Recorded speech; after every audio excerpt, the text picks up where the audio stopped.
श्री कृष्ण गोविंद हरे मुरारी, हे नाथ नारायण वासुदेवा। श्री कृष्ण गोविंद हरे मुरारी, हे नाथ नारायण वासुदेवा। हे नाथ नारायण वासुदेवा, हे नाथ नारायण वासुदेवा। श्रीमद् भागवत अष्टम स्कंद अथ सप्तदशोध्याय। भगवान का प्रकट होकर अदिति को वर देना। श्री शुक उवाच। इत्युक्ता सादिति राजस्व भर्ता कश्यपेन वै अन्वतिष्ठद व्रतमिदं द्वादशाहमतन्द्रिता चिन्तयन्त्येकया बुद्ध्या महापुरुषमीश्वरम् प्रग्रहेन्द्रियदुष्टाश्वान् मनसा बुद्धिसारथिः मनश्चैकाग्रया बुद्धया भगवन्त्यखिलात्मनि वासुदेवे समाधाय चचारः पयोव्रतं तस्या प्रादुर्भूतात् भगवानादिपुरुषः पीतवासा चतुर्बाहुः शङ्खचक्रगदाधरः तं नेत्रगोचरं वीक्ष्य सहसोत्थाय सादरं ननाम भुवि कायेन दण्डवत प्रीतिविह्वला सोत्थाय बद्धाञ्जलिरीडितुं स्थिता नोत्सेह आनन्दजलाकुलेक्षणा बभूव तूष्णीपुलकाकुलाकृति तदर्शनात्युत्सवगात्रवेपथुः प्रीत्या शनैर्गदगदया गिरा हरिं तुष्टावसा देव्यदितिः कुरुद्वः उद्वीक्षति सा पिबतीव चक्षुषा रमापतिम यज्ञपतिम जगतपतिम। श्री सुखदेव जी कहते हैं, परीक्षित, अपने पतिदेव महर्षि कश्यप जी का उपदेश प्राप्त करके अदिति ने बड़ी सावधानी से 12 दिन तक इस व्रत का अनुष्ठान किया। बुद्धि को सारथी बनाकर मन की लगाम से उसने इंद्रिय रूप दुष्ट घोड़ों को अपने वश में कर लिया और एक निष्ठ बुद्धि से वह पुरुषोत्तम भगवान का चिंतन करती रही। उसने एकाग्र बुद्धि से अपने मन को सर्वात्मा भगवान वासुदेव में पूर्ण रूप से लगाकर पयोव्रत का अनुष्ठान किया। तब पुरुषोत्तम भगवान उसके सामने प्रकट हुए। परीक्षित, वे पीताम्बर धारण किए हुए थे, 4 भुजाएं थी और शंख चक्र गदा लिए हुए थे। अपने नेत्रों के सामने भगवान को सहसा प्रकट हुए देख अदिति सादर उठ खड़ी हुई और फिर प्रेम से विवल होकर उसने पृथ्वी पर लौटकर उन्हें दंडवत प्रणाम किया। फिर उठकर हाथ जोड़ भगवान की स्तुति करने की चेष्टा की, परंतु नेत्रों में आनंद के आंसू मड़ाए उससे बोला न गया। सारा शरीर पुलकित हो रहा था। दर्शन के आनंदोल्लास से उसके अंगों में कंप होने लगा था। वह चुपचाप खड़ी रही। परीक्षित, देवी अदिति अपने प्रेम पूर्ण नेत्रों से लक्ष्मीपति विश्वपति यज्ञेश्वर भगवान को इस प्रकार देख रही थी मानो वह उन्हें पी जाएगी। फिर बड़े प्रेम से गदगद वाणी से धीरे धीरे उसने भगवान की स्तुति की। अदितिरुवाच। यज्ञेश यज्ञ पुरुषाच्युत तीर्थपाद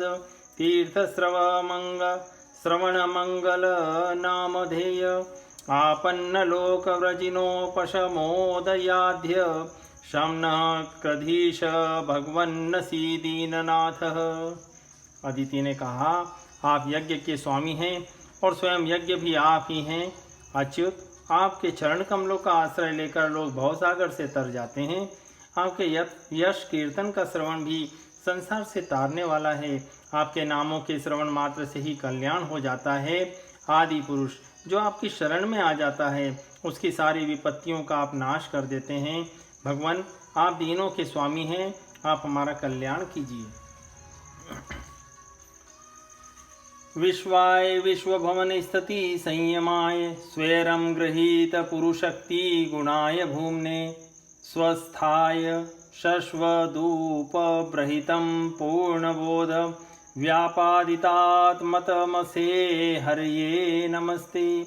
आयु परम वपुरभीष्टमतुल्य लक्ष्मी ध्यो भूरसा सकल योग गुणा स्त्रीवर्ग ज्ञानं च केवलमनंत भवन्ति तुष्टात् तत्वो नृणा किमु सपत्न जयादिराशि। आप विश्व की उत्पत्ति स्थिति और प्रलय के कारण हैं और विश्व रूप भी आप ही हैं। अनंत होने पर भी स्वच्छंदता से आप अनेक शक्ति और गुणों को स्वीकार कर लेते हैं। आप सदा अपने स्वरूप में ही स्थित रहते हैं। नित्य निरंतर बढ़ते हुए पूर्ण बोध के द्वारा आप हृदय के अंधकार को नष्ट करते रहते हैं। भगवान, मैं आपको नमस्कार करती हूँ। प्रभो अनंत, जब आप प्रसन्न हो जाते हैं तब मनुष्यों को ब्रह्मा जी की दीर्घायु, उनके ही समान दिव्य शरीर, प्रत्येक अभीष्ट वस्तु, अतुलित धन, स्वर्ग, पृथ्वी, पाताल, योग की समस्त सिद्धियां, अर्थ, धर्म, काम, रूप, त्रिवर्ग और केवल ज्ञान तक प्राप्त हो जाता है। फिर शत्रुओं पर विजय प्राप्त करना आदि जो छोटी छोटी कामना है, उसके संबंध में तो कहना ही क्या है। श्री शुकवाच आदित्येवं स्तुतो राजन् भगवान् पुष्करेक्षण क्षेत्रज्ञ सर्वभूतानामिति होवाच भारत। श्री सुखदेव जी कहते हैं, परीक्षित, जब अदिति ने इस प्रकार कमल नयन भगवान की स्तुति की तब समस्त प्राणियों के हृदय में रहकर उनकी गतिविधि जानने वाले भगवान ने यह बात कही।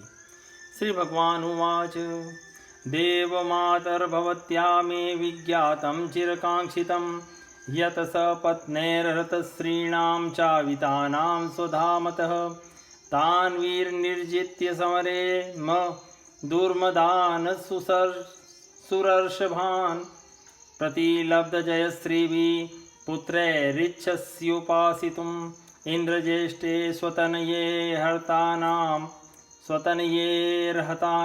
युधि विद्विषां स्त्रियोरुदन्तीरासाद्य द्रष्टुमिच्छसि दुःखितः आत्मजान् सुसमृद्धांस्तवं प्रत्यारतयशस्रियः नाकपृष्ठमधिष्ठाय क्रीडतो द्रष्टुमिच्छसि प्रायोऽधुना ते सुरयूथनाथा पारणीया इति देवी मे मती यत्तेऽनुकूलेश्वर विप्रगुप्ता न विक्रमस्तत्र सुखम ददाति।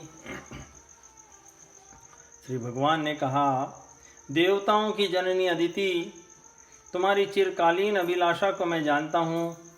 शत्रुओं ने तुम्हारे पुत्रों की संपत्ति छीन ली है, उन्हें उनके लोक स्वर्ग से खदेड़ दिया है। तुम चाहती हो कि युद्ध में तुम्हारे पुत्र उन मतवाले और बलि असुरों को जीत कर विजय लक्ष्मी प्राप्त करें, तब तुम उनके साथ भगवान की उपासना करो।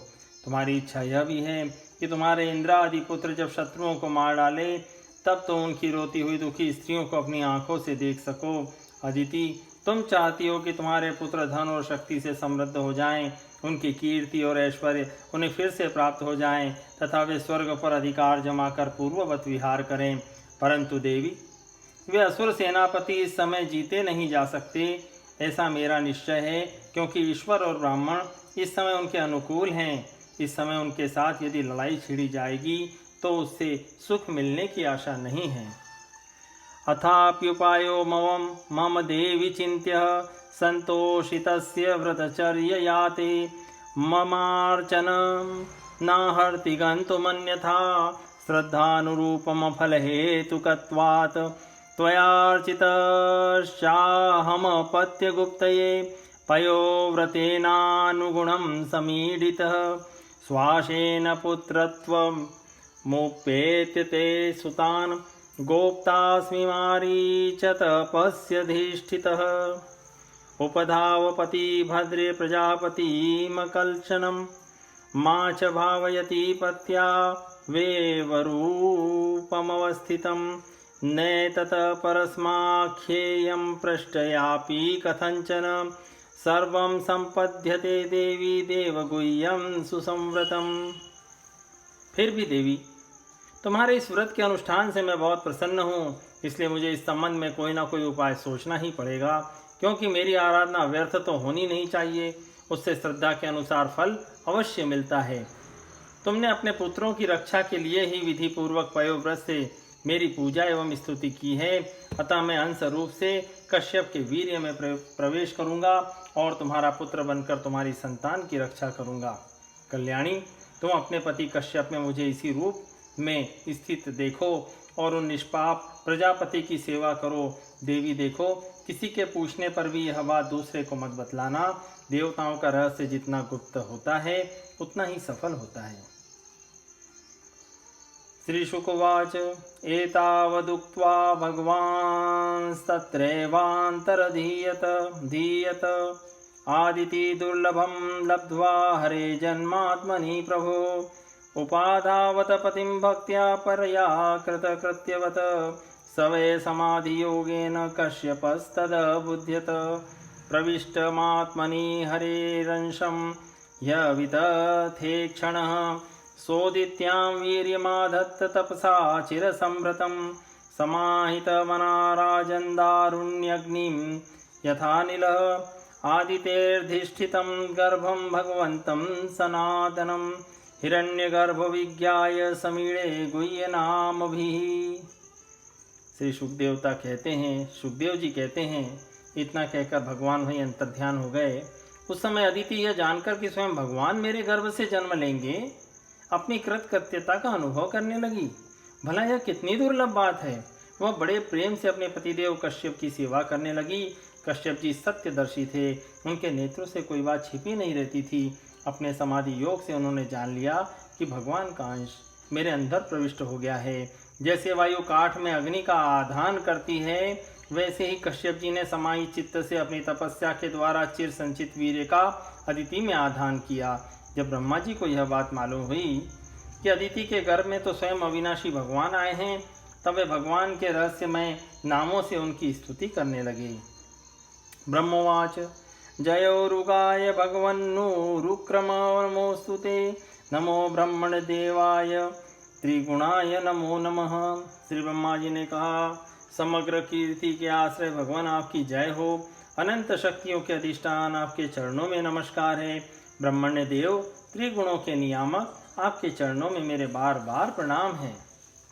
नमस्ते प्रश्निगर्भाय वेदगर्भाय वेदसे त्रिनाभाय त्रिपृष्ठाय शिपिविष्टाय विष्णवे त्वमान्दिरन्तो भुवनस्य मध्यमनन्तशक्तिं पुरुषं यमाहुः कालो भवानाक्षिपतीश विश्वं स्तोत्रो यथान्तपतितं गभीरं त्वं वे प्रजानां स्थिरजङ्गमानां प्रजापतीनामसि सम्भविष्णुः दिवोकसां देवदिवश्च्युतानां पारायणं नौरिव मज्जतोप्सु। प्रश्नि के पुत्र के रूप में उत्पन्न होने वाले वेदों के समस्त ज्ञान को अपने अंदर रखने वाले प्रभु, वास्तव में आप ही सबके विधाता हैं। आपको मैं बार बार नमस्कार करता हूँ। ये तीनों लोक आपकी नाभि में स्थित हैं। तीनों लोकों से परे वैकुंठ में आप निवास करते हैं। जीवों के अंतःकरण में आप सर्वदा विराजमान रहते हैं। ऐसे सर्वव्यापक विष्णु को मैं नमस्कार करता हूँ। प्रभु, आप ही संसार के आदि अंत और इसलिए मध्य भी हैं। यही कारण है कि वेद अनंत शक्ति पुरुष के रूप में आपका वर्णन करते हैं। जैसे गहरा स्रोत अपने भीतर पड़े हुए तिनके को बहा ले जाता है, वैसे ही आप काल रूप से संसार का धारा प्रवाह संचालन करते रहते हैं। आप चराचर प्रजा और प्रजापतियों को भी उत्पन्न करने वाले मूल कारण हैं। देवाधिदेव जैसे जल में डूबते हुए के लिए नौका ही सहारा है, वैसे ही स्वर्ग से भगाए हुए देवताओं के लिए एकमात्र आप ही आश्रय है। इति श्रीमद्भागवते महापुराणे पारमहंस्यां संहितायां अष्टम स्कंदे वामन प्रादुर्भावे सप्तदशोऽध्याय संपूर्णम्।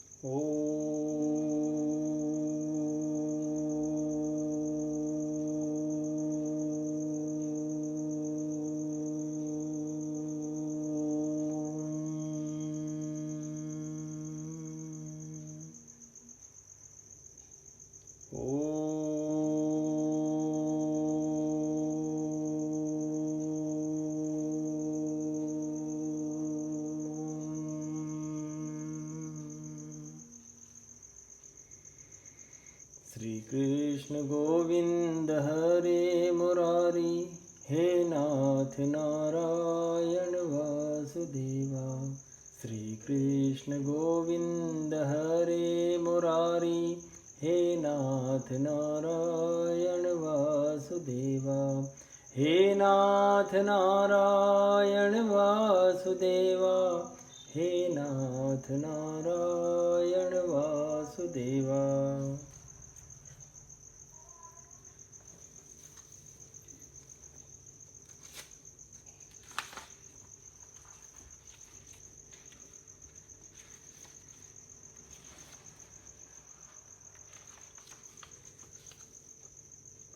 अब छोटे छोटे अध्याय हैं, 24 अध्याय हैं, 17 हो गए हैं, तो ये 8वां स्कंद खत्म होकर नई किताब चालू हो जाएगी। आरती अति पावन पुराण की, ऐसा है भाई।